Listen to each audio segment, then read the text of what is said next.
Let's try that again. Good evening, beautiful people.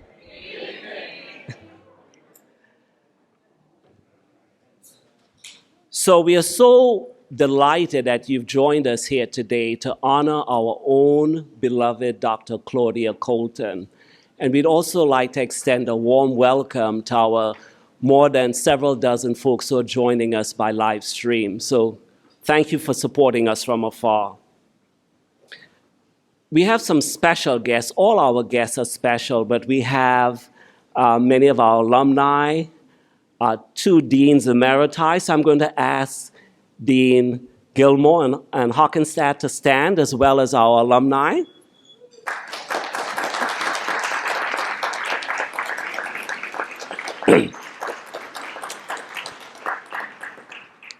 My name is Dexter Voisin, and since January of this year, I've had the distinct pleasure of serving as the Dean of the Mandel School, and more importantly, calling Cleveland, Ohio home. Now, many of us know Dr. Claudia Coulton is an academic giant, a distinguished and beloved scholar of the Mandel School, the university, the academy, and many Cleveland communities. During her 44-year career, 44 years, people, at the Mandel School, Claudia has positively impacted the lives of students, junior and senior faculty members, many staff members, and she's always reminded us that staff run this place, and they're the ones who actually make things happen, so let's give it to our staff. And she's done incredible work while always remembering to center the importance of family and personal relationships. Now, Claudia is known as one of the world's most foremost scholars, using data to inform and evaluate policy, which we all know is really key to true transformational change. Her pioneering data work became the catalyst for the Center of Poverty and Community Development, which works tirelessly to reduce poverty and its consequences. Under Claudia's leadership, the center has built a nationally recognized, sophisticated, and highly nuanced database and research models which illuminate how poverty factors affect a broad number of health outcomes. And every time I chat with Claudia and other colleagues, I continue to be amazed just how sophisticated and nuanced this data set is. Now, Claudia has published numerous articles and reports. We all know the history. She's generated millions of dollars in research funding and presented her research findings throughout the United States and around the world. She's been recognized as one of the top 100 most cited scholars at premier institutions in the United States, and get this, among the top 2% of scientists in the world.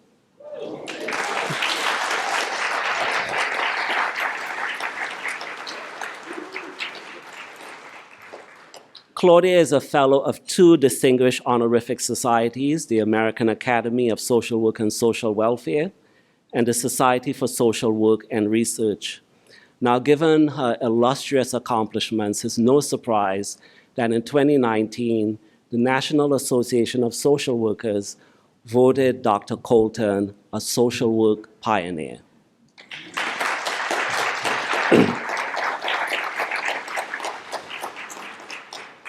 Now, many of you have the program on your table. If you scan this little QR code, it's going to pull up Dr. Coulton's rich academic history.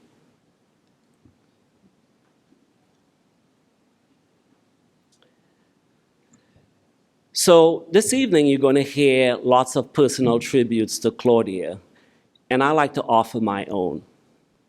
So Dr. Coulton, in 1995, as an incoming doctoral student at Columbia University studying neighborhood effects, of course, your name was plastered all over the literature.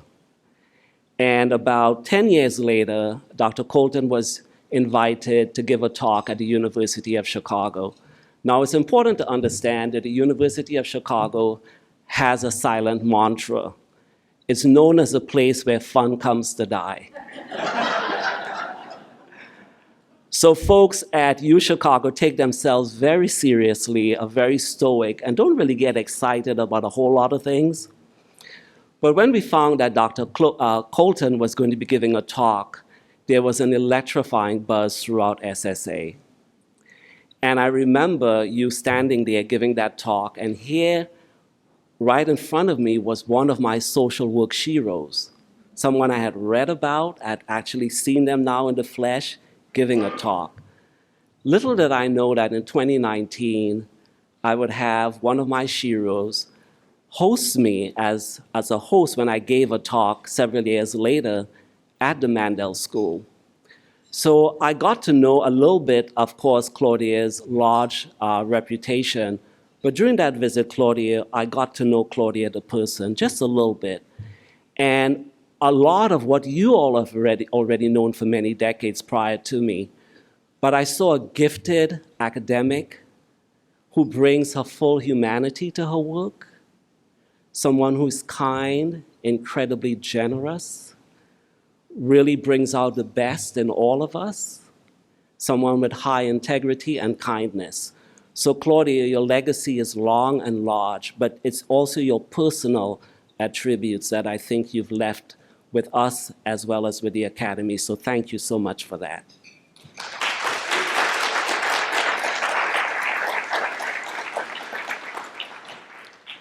So throughout this evening, you will hear from many persons whose lives have been deeply touched and impacted and uplifted by Dr. Coulton's life and work.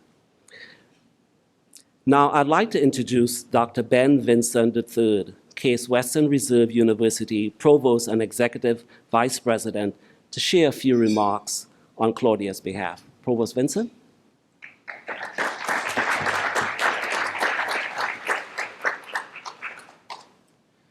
Well, good evening, everyone. It's a delight to be here with you this evening to mark an incredibly special occasion for an incredibly special member of our community. Now, retirement is often marked by events like this: parties, celebrations, a chance to reflect on past accomplishments and contributions to society. But if there is anything I have learned in the Academy, it's that we never truly retire. I'm not going to give you a flavor on that. I mean, I've got some stories for you, but we can explore those later. But what I mean by that is we're never truly done teaching, learning, and giving back. And I have a feeling that this holds true as well for Dr. Coulton. Now, at this point, it's common knowledge that Dr. Coulton is one of the nation's preeminent scholars in the field of social work and urban poverty. She first became inspired to study urban poverty during the height of Martin Luther King's Poor People's Campaign.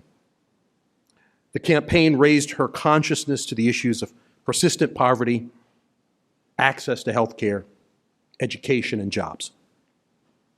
Now, that inspiration eventually led her here to Case Western Reserve, where she received her PhD in 1978 and has been a member of our community ever since. You've just heard from the dean. During her time with us, she has made incredible contributions, not just to the Mandel School, not just to the greater Case Western Reserve community, but the entire academic world and to society as a whole.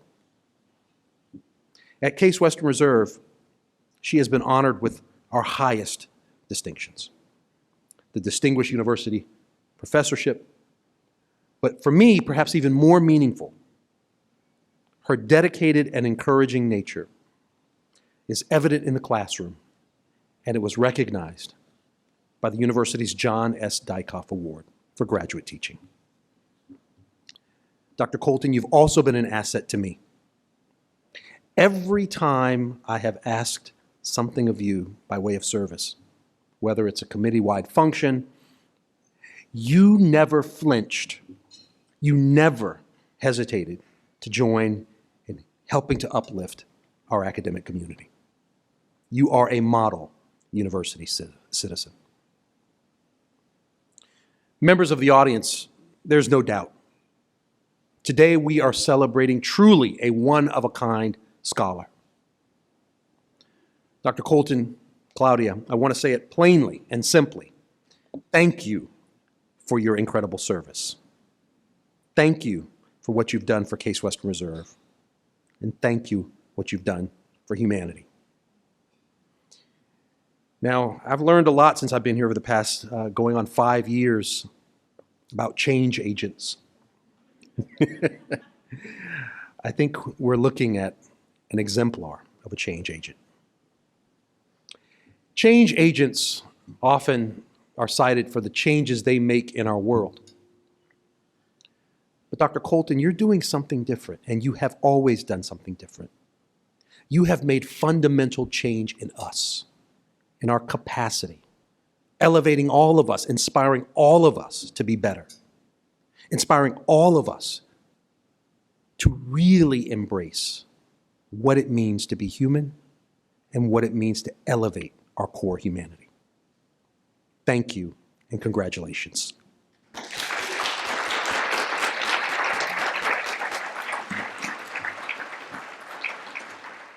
At this time, I'd like to introduce a gentleman whose family has embodied the spirit of volunteer leadership and transformational philanthropy at Case Western Reserve University.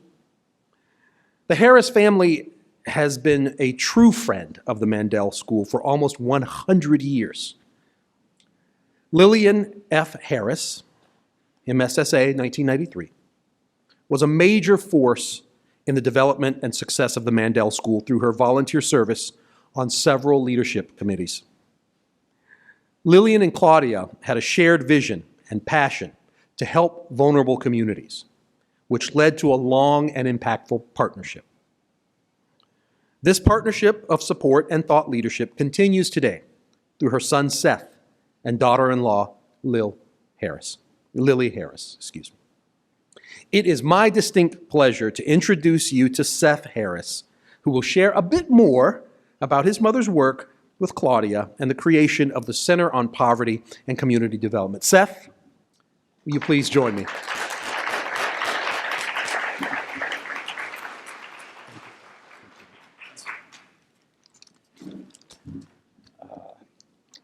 Thank you, Mr. Vinson. My mother, as he said, Lillian Harris, graduated from Western Reserve University in 1933. Now, not many women were going to college during the Depression, and probably even fewer of them were getting a master's degree. I remember asking my mother once upon a time, I said, you know, how in the dickens did your father ever have the money to send you to college? He had a very small hardware store located in the inner city, and the family lived behind it. Well, she looked at me and kind of made sure nobody was listening. And then she said, you know, I told my mother, she was 94 years old at this time. She said, I told my mother that I wouldn't tell anybody. But it's been over 90 years, so I suppose it's all right to tell you. She said, your grandfather was a bootlegger. I said, really? I said, oh yeah. No, she said, and she was very proud. She said, you know, he never got caught. He made a lot of money. In fact, we had a convertible. And I had a raccoon coat. I said, wait a second, that's more than I wanted to know. But she finally had a chance to tell someone about it. But she did love being a social worker. And I think this framed her liberal beliefs throughout her years, and the same with her own personality. She lived a long life. She passed at 105. SAS at that point was an important part of her life, and she believed in this school. She believed in what their mission statement and virtually everything about it, including people like Claudia and many others that she ran across. She served on the visiting committee for many years, and in 1991, she decided to build what she said is a one-of-a-kind library inside the Mandel School, which is right over here. Years later, when the entire building here was being renovated and renamed, my wife Lily and I, who unfortunately came down with COVID yesterday and is not with us today, but I think she's watching, so hi dear. We wanted to maintain my mother's legacy, and by funding the expansion of the library and the move to the first floor. That has turned out to be I think just a terrific, it was a good idea. Cleve, where are you? I know that was your idea, but it made sense. It is the focal point for students when they're studying, when they're socializing, and I know that Lillian would be extremely pleased with the way it turned out. I first heard of Claudia back in the 80s. My mom talked about a very dynamic woman, a member of the faculty, that was establishing the Center for Urban Poverty and Community Development. I think what Lillian saw in Claudia was someone who did not take the easy path, but tackled those difficult social problems that really needed in-depth analysis.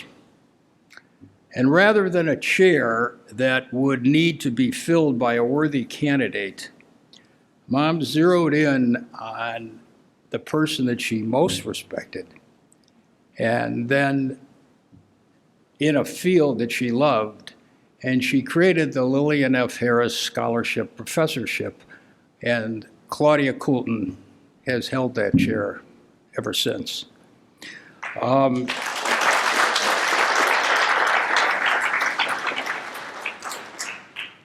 Claudia, you know my mother felt very close to you. In fact, she thought you were the daughter she never had. And I, believe me, I mean that. Our family is very thrilled that you'll continue to hold the title of the Lillian F. Harris Professorship Emeritus. And that will continue as you give insight to the center and hopefully for years to come. That partnership with the Mandel School started in 1988. I think it pioneered the use of data and the study and the effects of poverty in Cleveland neighborhoods. Throughout your illustrious career, you've published extensively and you've been recognized nationally. My mother would be extremely inspired, certainly by your achievements, and I know Lily and I are very proud of your accomplishments as well. The school, as the dean said, is certainly fortunate that you have been a representative of the school, and our city is a much better place because of your caring and insight. So Claudia, I salute you. I wish you well. Good luck in your next journey. Thank you. Thank you.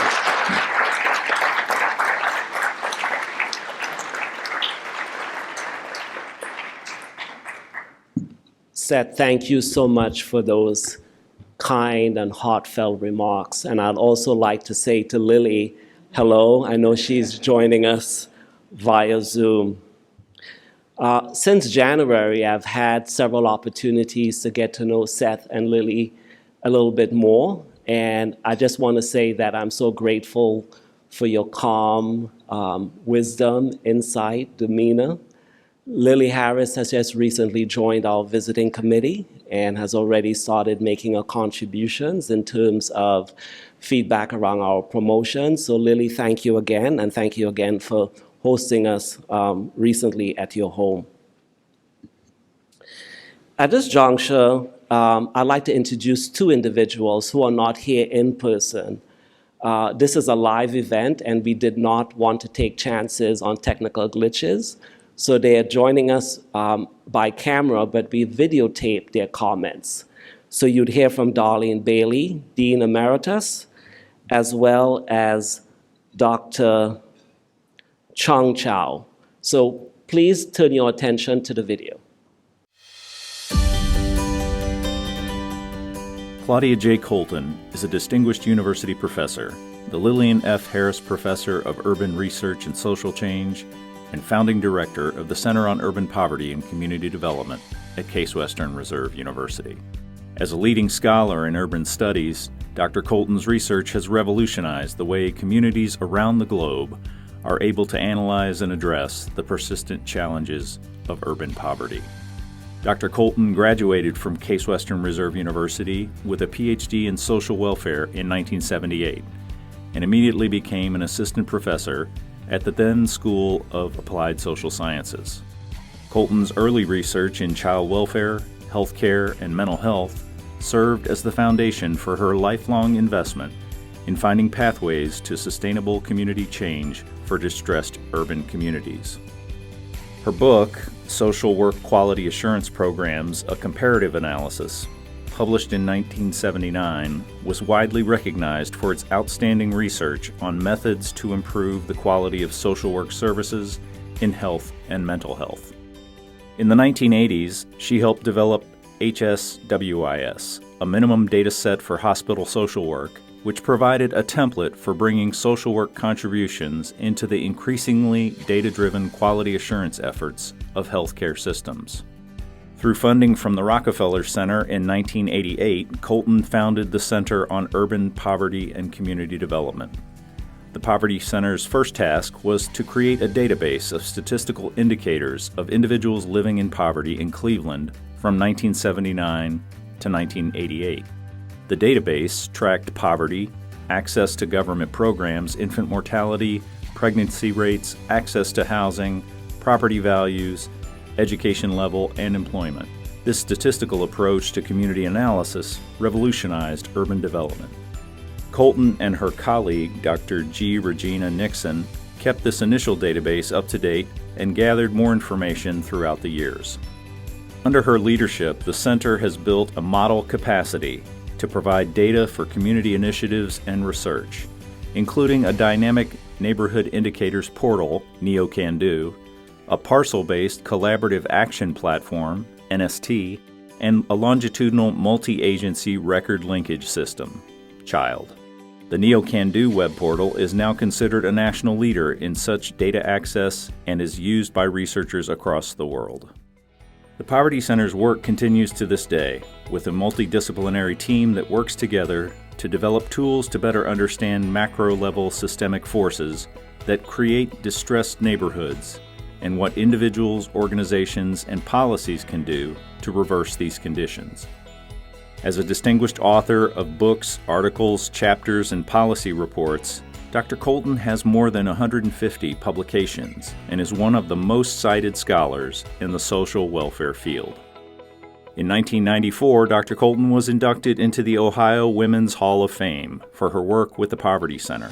In 1996, Coulton was one of a group of 6 scholars who co-founded the National Neighborhood Indicators Partnership, a collective of sites across cities seeking to democratize data access.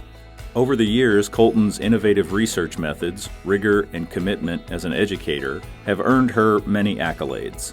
She was honored with the prestigious John Deacoff Award for Distinguished Graduate Teaching at Case Western Reserve University. In 1998, Coulton proudly became the inaugural chairholder of the newly created Lillian F. Harris Professorship for Urban Research and Social Change, established by class of 1933 alumna Lillian Harris, who also endowed the renowned Lillian and Milford Harris Library at the Mandel School. In addition to her teaching and ingenuity with the Poverty Center, She served as the Mandel School's doctoral program chair and later as Associate Dean for Research and Training. She was the recipient of the 2004 Brule Memorial Prize, awarded annually for the best article in Social Service Review, and she was selected as the Aaron Rosen Endowed Lecturer at the annual conference of the Society for Social Work and Research. In 2007, Dr. Robert Fisher proudly joined Coulton as co-director of the Poverty Center. In 2010, Coulton was one of the inaugural fellows inducted into the American Academy of Social Work and Social Welfare. By 2012, she was appointed as a Case Western Reserve Distinguished University Professor, acknowledging her contributions as a full-time, tenured faculty with an exceptional record of research, scholarship, teaching, and service. In 2017, she was inducted as a Fellow in the Society for Social Work and Research, and in 2019, Coulton received one of the highest honors in social work. She was named by the National Association of Social Workers as a social work pioneer.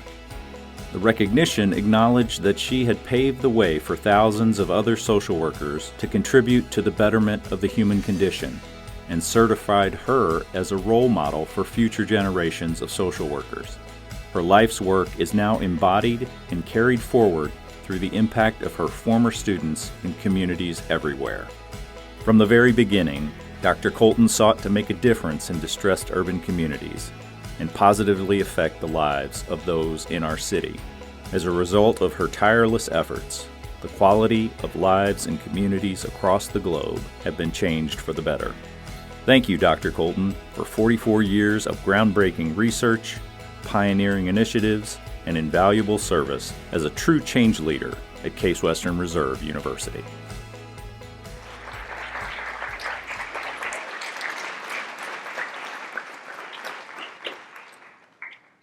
Hi, Claudia. This is Darlene.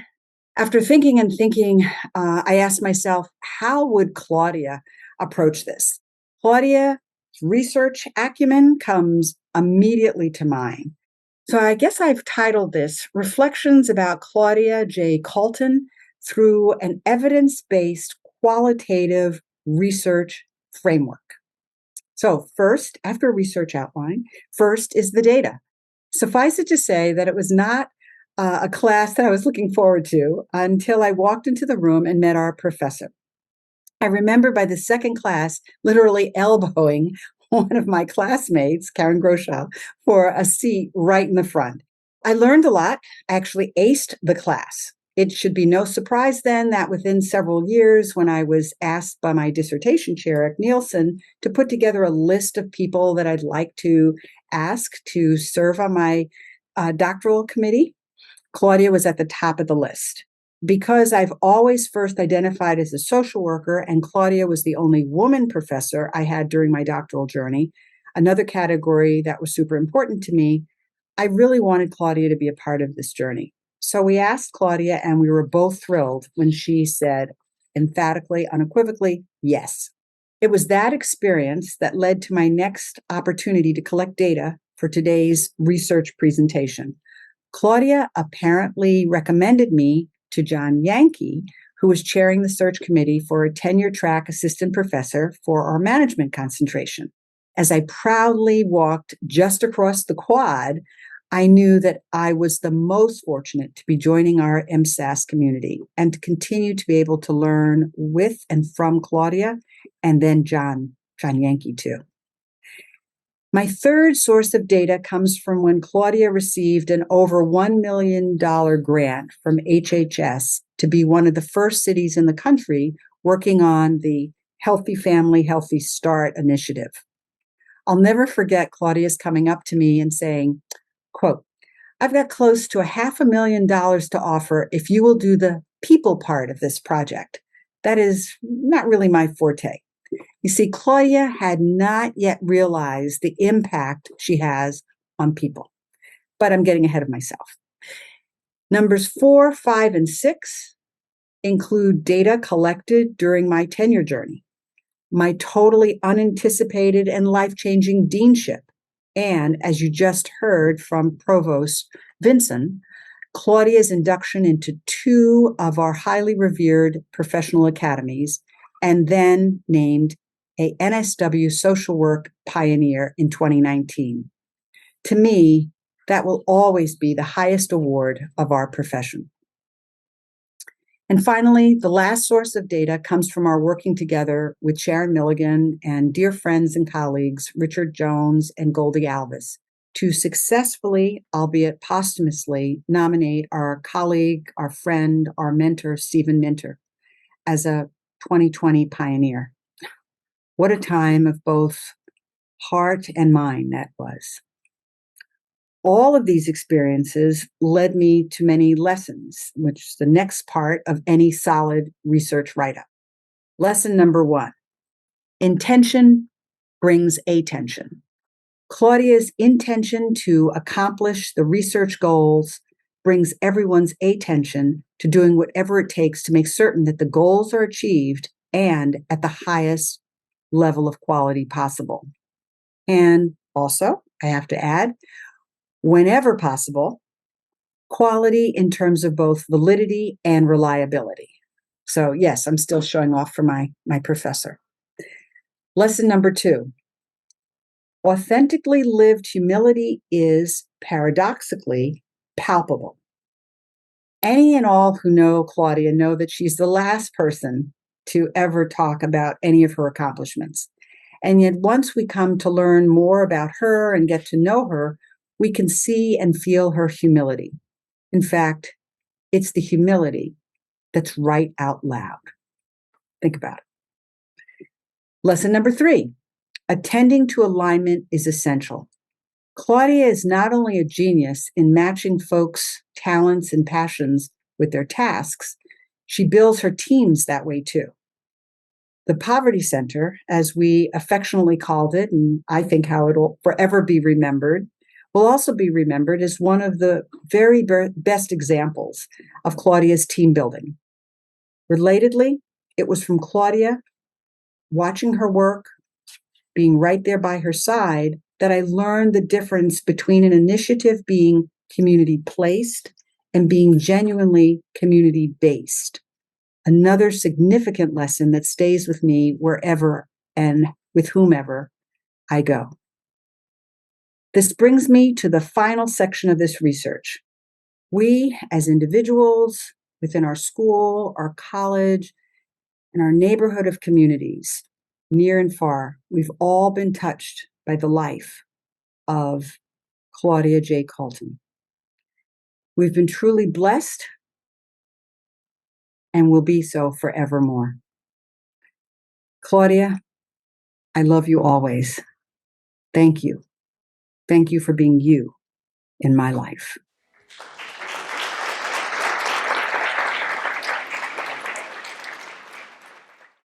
Congratulations on your retirement, Claudia. I'm sorry that I could not be there in person to celebrate with you. Hi, everyone. I'm Julian Chow, MSSA class of 1984, PhD class of 1992. I'm now a professor at the School of Social Welfare at UC Berkeley. As a former student, I benefit from Claudia's mentorship. I want to share what a terrific role model Claudia is and the way she mentor her students. To me, Claudia is the best role model of how to multitask. We know Claudia has open door policy in her office. So this is what we would see when daycare was closed for whatever reason.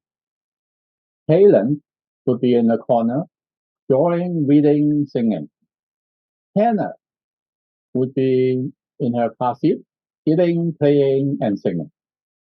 With baby song playing in the background, Claudia would be typing on the typewriter. There was no PC yet. And every now and then switch to a notepad to write down equation, formula, regressing coefficients. And at the same time, to pick up phone call constantly. And there was no voicemail at that time. So if you Do not answer the phone, it will keep ringing. And in between, she will talk to different people on different topics when they knock on the door and pop in, including me, of course. Fast forward to the end of the day, before she leaves for whatever paper, report, proposal that she was working on that needs to be done would then be completed, done, over. But no matter how busy she is, Claudia always has time for her students, listening to our problem and giving us advice and feedback. I worked for Claudia for 10 years, and this same pattern happens all the time. It is amazing to many of us. How could she possibly do that? It remains a mystery, but then it makes all sense when Claudia creates the first of its kind community GIS database in the country with the acronym, yes, we all know, CAN DO. It is the CAN DO spirit that Claudia inspires so many of us. It seems to me there's nothing Claudia can't do. Speaking of nothing Claudia can't do, I have to tell you something about Jim, because he has the same spirit. I don't know how many of you know Jim. Besides, as a lawyer, he's also an all-time interior designer, architect, carpenter, and handyman. There's nothing in the house that Jim can't do. So thank you, Claudia, for being such a terrific role model for us. You always help us to be the very best of ourselves. I'm particularly grateful for your selfless mentorship, support, and trust in your students, colleagues, and you make a great impact on many generations to come. Now, you and Jim will have all the time to do even more multitasking, not only around the house, but also around the world. Congratulations, and I wish you lots of fun and happiness in retirement. Go, can do. We can hear from these remarks that what Claudia has accomplished is what folks may take 3 lifetimes to accomplish. He's accomplished in 1 lifetime. And this is not a biased sample by any means. It's very representative. You can see a lot of themes being repeated over and over again.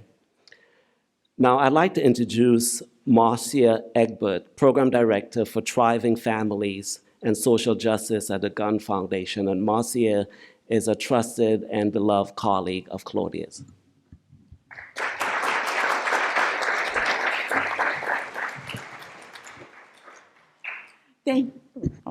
Thank you so much, Dean, for your introduction. I feel so fortunate this evening to join in this salute to one of my favorite and deepest, dearest heroes. But I have to admit, I haven't been this nervous about a speaking invitation in a very long time. It's a room full of experts who grade people for a living and live to evaluate and critique. Yikes. But despite that, I am so honored to be here and get a chance to say thank you publicly to someone I've admired more and more with each passing year of our professional and personal friendship. I grappled with the best way to adequately convey just how much I've learned from Claudia in each and every interaction with her over the years, and then it dawned on me that the best way to do that would be a chart. Well, I'm about to prove my point. So this bar represents what I knew about whatever the topic was before I talked to Claudia. And this bar represented what I knew after. And even I can figure out that that is a statistically significant difference.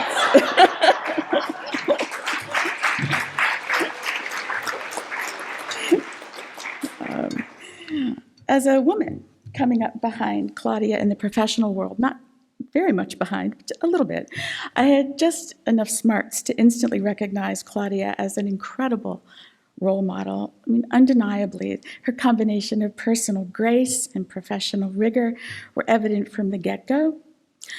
But for me personally, the most influential aspect of Claudia's work and persona is her profound respect for the populations centered in her research. This is no cloistered remote analyst poring over a dusty stack of numbers, but rather someone who I think, I'm a crier, so you just have to bear with me, who I think truly feels the beating heart of each and every child reaching out of a database. So one thing I'd like to think I've always had in common with Claudia is a certain nerdiness, and I say that with deep affection and a love of detail. I mean, who doesn't love a good footnote? But as a lowly JD, as opposed to a PhD, I really appreciated the way Claudia always talked with me in a way that she assumed I knew what she was talking about. Even when my understanding of regression analysis would charitably be called limited. My point is that Claudia conveyed the essence of any project or report in a way that was distilled, but never reductive, and that is a skill worth learning. Thinking about that mutual love of detail, I need to interject here that my husband, Jeff Hagan, way funny, worked with and for Claudia a good while back as the communications guy for the Center on Urban Poverty and Community Development, which was a first for the center's staff. And among his responsibilities was to translate Claudia's work to broader publics. Personally, I have no idea what needed translating from, quote, contextual characteristics associated with the perceived neighborhood scale in a cross-sectional study in a large urban center in Brazil. Who wouldn't understand that? Jeff also shared that Claudia once said that had she not gone into academic research and teaching, she could have been a rock band groupie.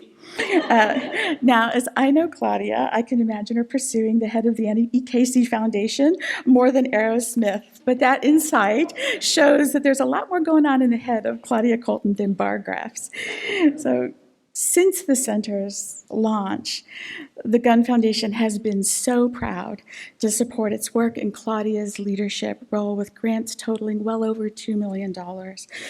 But even more telling than the dollar figure is the longevity, the duration of the Foundation's commitment to the center and Claudia's work, and that is all Claudia, and the absolute unwavering respect we have for her scholarship, her leadership, her integrity, her devotion to building the incredible team, Dr. Fisher, here at the center and building the next generation of anti-poverty doers and thinkers.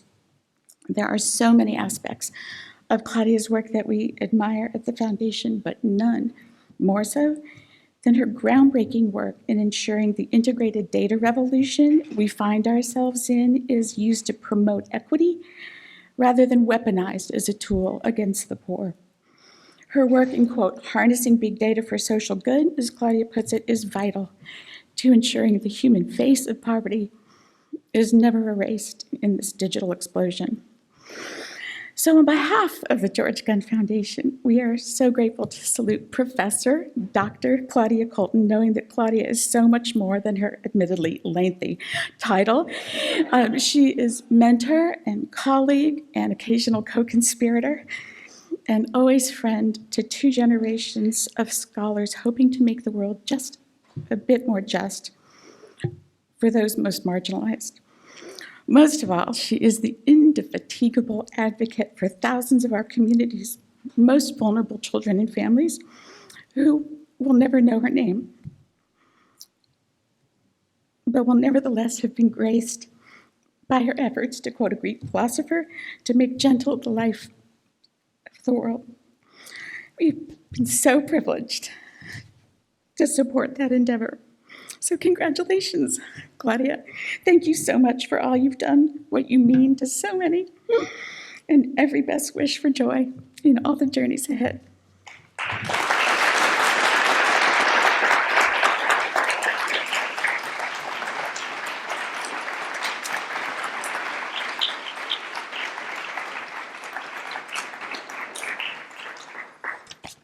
not hard to follow.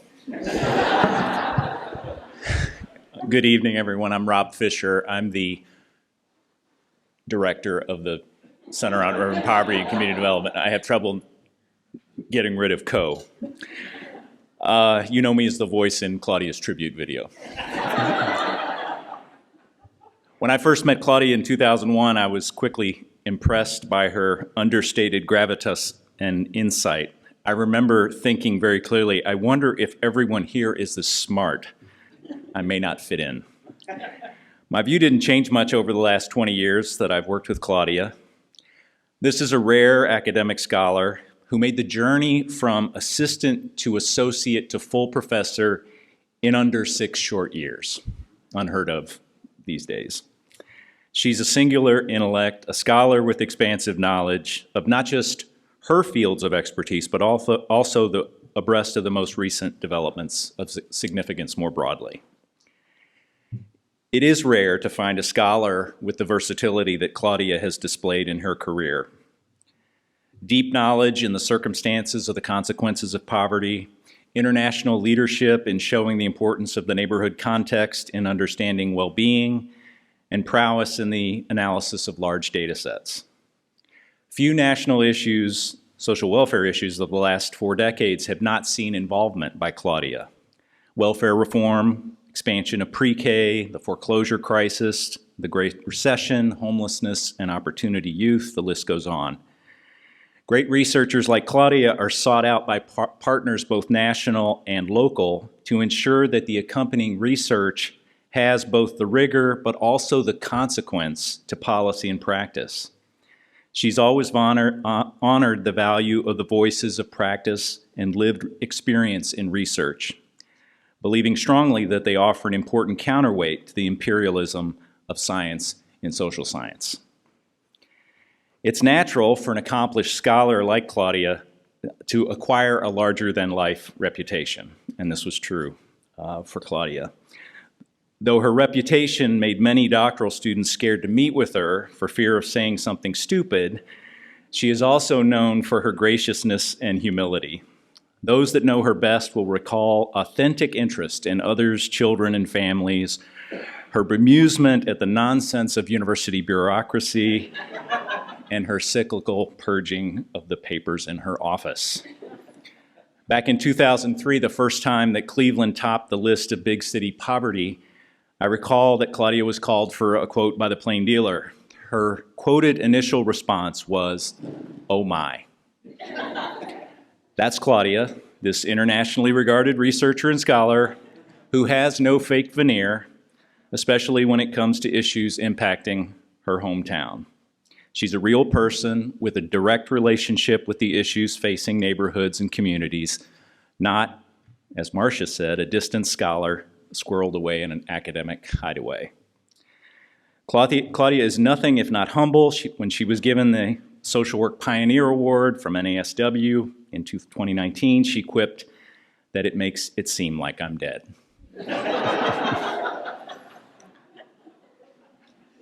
Claudia's unique ability to mentor younger scholars, including myself, is unmatched. She has a way of being direct and candid without being insulting or scary. She encourages better thinking by modeling a way of interrogating a problem. When Claudia makes an observation or comment, it has always tended to make a team think more clearly about the challenge being faced. One of Claudia's greatest legacies is undoubtedly the Center on Urban Poverty and Community Development and its accomplishments. Claudia and I have been a successful match as co-directors from the time I joined her in 2005. She was an internationally known scholar with a massive research record. I was tall and had a valid driver's license.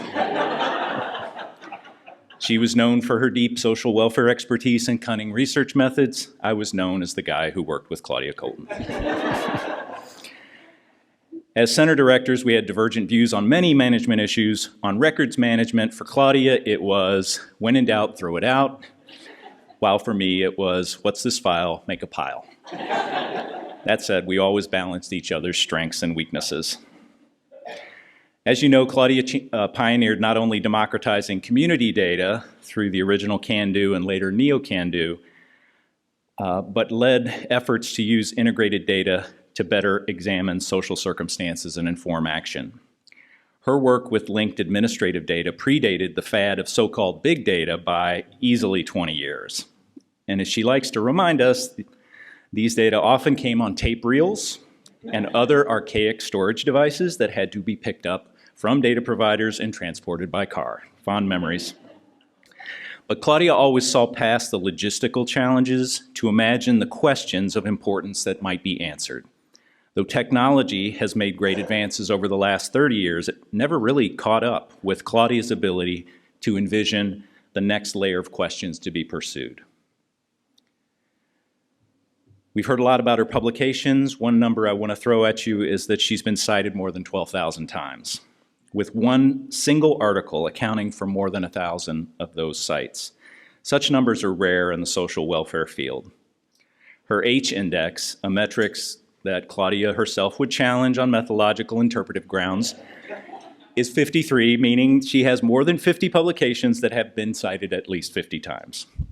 By any measure, Claudia's scholarship has been both prolific and influential, a most coveted combination among scholars in social welfare.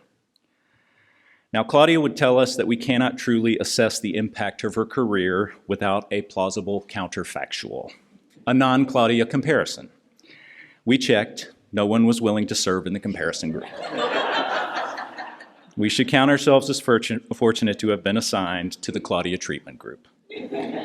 As has been true for a good chunk of my career, I remain the last hurdle before an audience gets to hear from Claudia.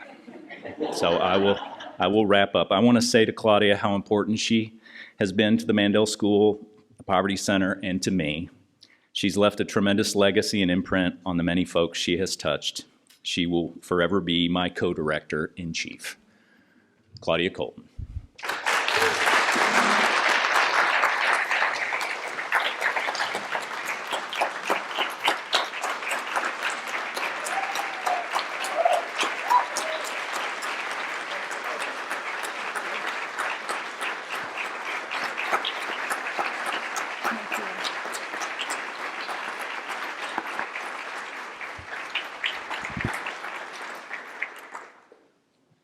Well, I'm in Marcia's camp. I think I'll cry and throw away my remarks.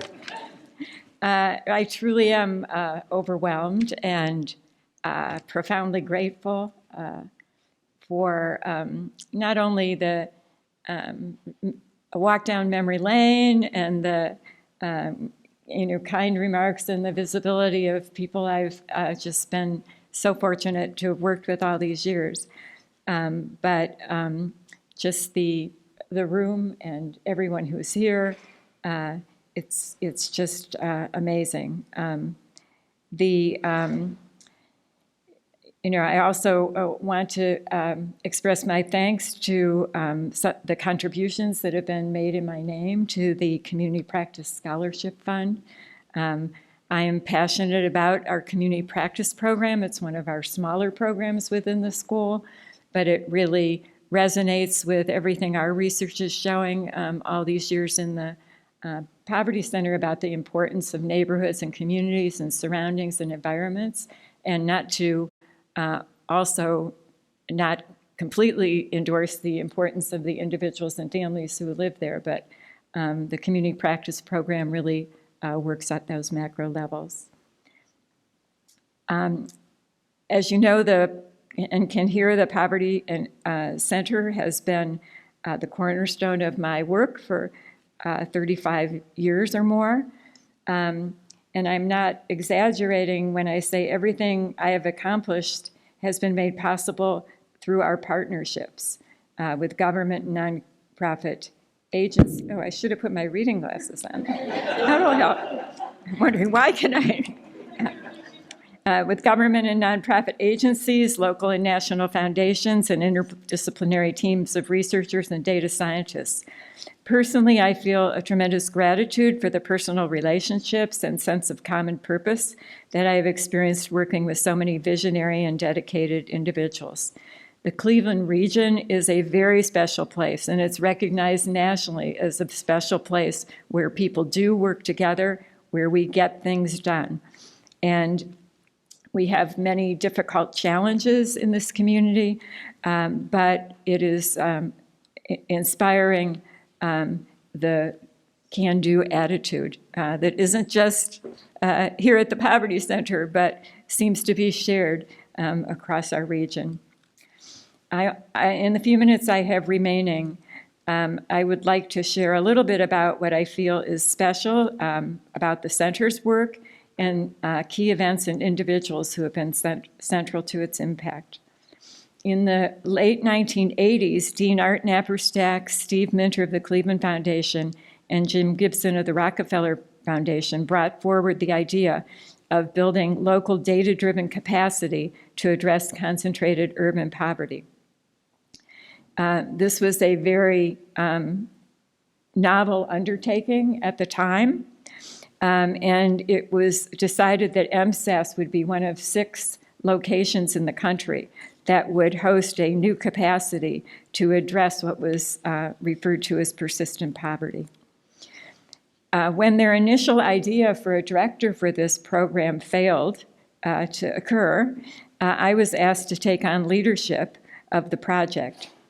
Admittedly, as a comparatively new faculty member, I was in over my head, but I was joined by Julian Chow, who you heard from, and Regina Nixon, who has also been mentioned here, who was returning to Cleveland after finishing her PhD in sociology.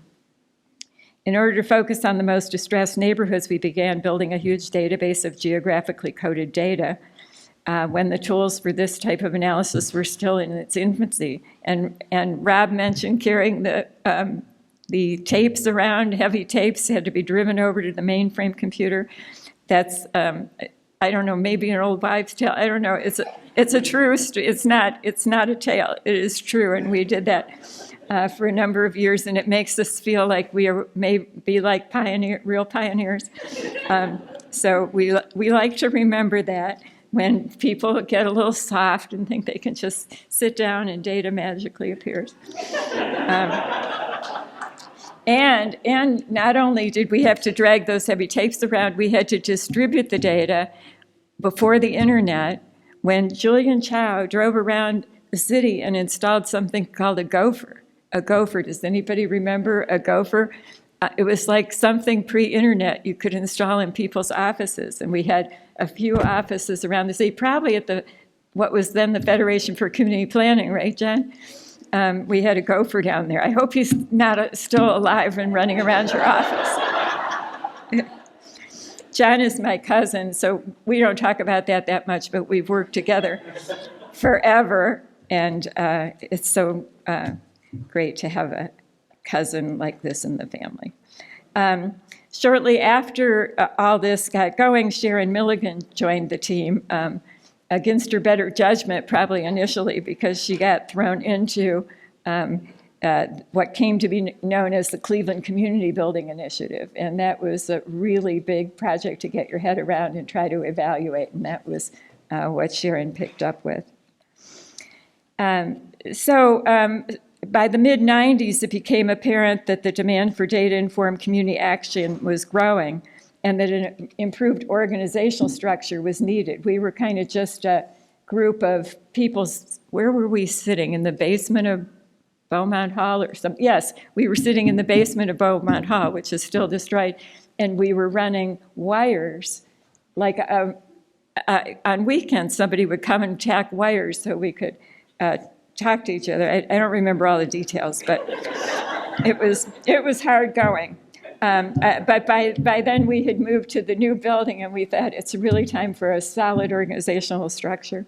And Darlene Bailey pulled together some trusted experts to help us think that through. And most importantly today was Lillian Harris, who was front and center in that group. She had tremendous experience from her post-social work career as an extremely successful businesswoman. And she knew how to think about organizational structure, about goals, about getting things done. And you heard about her early career as a social worker, so she brought that passion for and deep understanding for the challenges facing poor families. And she continued as an advisor to the Poverty Center through crucial years in our development. Pam Carson and I would go to her apartment on Chagrin Boulevard, right, Seth? And she couldn't wait to hear the latest update and really give us some tough questions that made us think about how to move this thing forward. So her contributions were long-term and invaluable. Fast forwarding, I think you're probably I'm glad I'm fast forwarding now to the 21st century. It'll be fast from now on.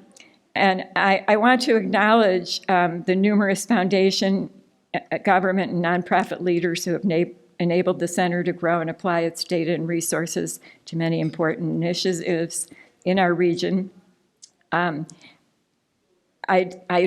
won't name them all because we would simply be here all night, but I wanted to just single out a few. Our long-term and avid supporter, Marcia Egbert of the George Gown Foundation, Rebecca Dorman of the Invest in Children program, who's been a big partner and advocate for our work, Steve Minter and Goldie Alvis at the Cleveland Foundation were early supporters and still cheering us. Well, not Steve, but Goldie is still cheering us on from the sidelines. And many others, contributing to our collective impact. And national entities such as the MacArthur Foundation, Robert Wood Johnson Foundation, Annie Casey Foundation, and HUD have supported our work generously for national implications. In that sense, Cleveland has become a model for other cities for implementing data-informed action to promote community and human development and reduce poverty. With my retirement, I am confident that the center is in good hands with the amazing Rob Fisher as director. And he is amazing. He thinks I'm amazing. I think he's amazing. And now we need to, I think, find another co-director to come on board, and hopefully this will happen in the next year or so, because it is a tough job, and I know it's going to be done very well by him, but it's going to be a heavy load, because he also directs the Mandel nonprofit program, and so there's a lot to be done. And he has this great radio voice. So he's constantly called upon to be in the background narrating things. And thank you for that narration. Is that a video that we'll be able to get with your narration? All right, we'll be playing that over and over. So I also want to, of course, acknowledge our extremely talented and dedicated staff. I know the center is going to be in good hands with our staff and faculty associates, and I'm so pleased to hear of the strong commitment from our dean and provost to sustaining the momentum of the center and its legacy. I'm not entirely ready to go totally into retirement, I have to say. I plan to stay involved for at least another year with projects that I still have going, and if they'll let me, maybe even a little bit longer, I don't know. But I'm going to welcome the opportunity to stay in touch with colleagues and friends here at the school and in the community. And I'll be having the chance to spend more time with our grandchildren, which is a big part of what's prompting my retirement now. They live in Germany and they need babysitting help, thank goodness. Isn't that what all grandparents want to hear? You get to do babysitting. We're loving it. So thank you again to everyone who is here. You're all friends and wonderful colleagues, and it's been such a pleasure working with you all these years, and I hope we'll all stay connected. Thank you.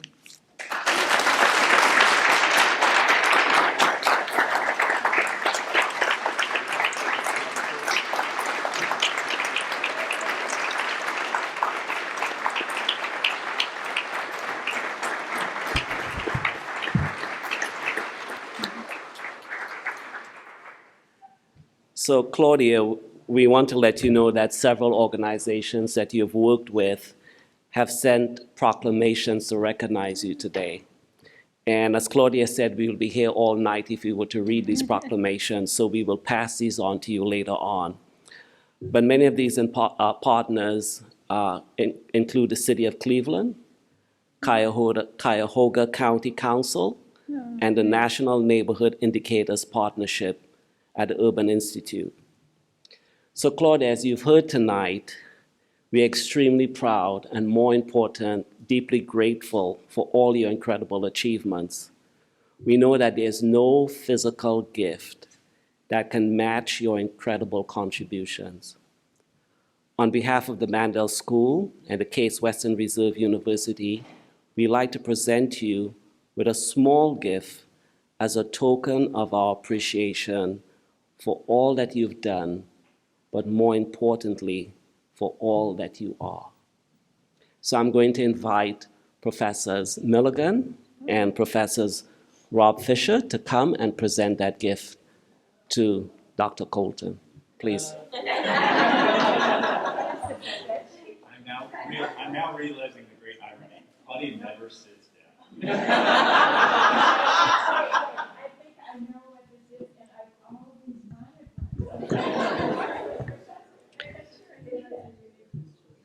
So the chair is engraved with the university seal, as well as your new titles of Distinguished University Professor Emerita and Lillian F. Harris Professor Emerita of Urban Research and Social Change.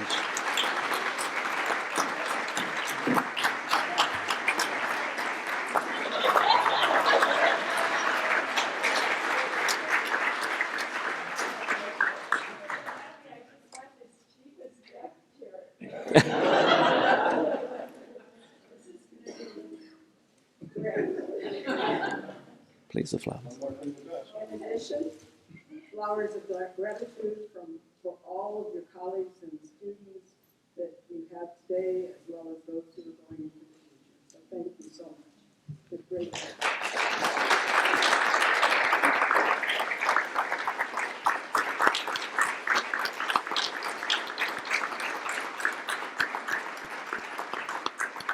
Please.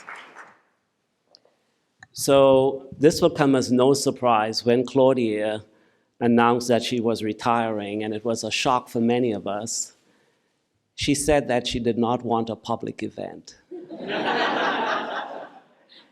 And when Claudia says no, she means no. But we also know that gradually you can go back and kindly ask. But when we said to Claudia that this is a real opportunity, and because Claudia shuns the public spotlight, we said this is a real opportunity to highlight the work of your community partners. It's a real opportunity to elevate the profile of the school. And we talked about what this event would do for others. Claudia eventually said yes. So Claudia's only request was that we would consider a scholarship for students in the concentration of community practice for social change. So I want to invite folks here, this little QR code here, you can scan it with your phone. We have a very ambitious total of $25,000 that will go directly to student scholarships. And I'm going to invite folks later on today, or maybe even today at the table, to scan the code, and you'll see an opportunity to give. So now concludes the formal part of our program, but I'd like to invite folks to join us to break bread to celebrate Dr. Coulton, as well as greet and celebrate each other. And there are also some wonderful delights in the Lillian and Milton Harris Library, our amazing library. So you might want to also enjoy that space. So good evening and good night.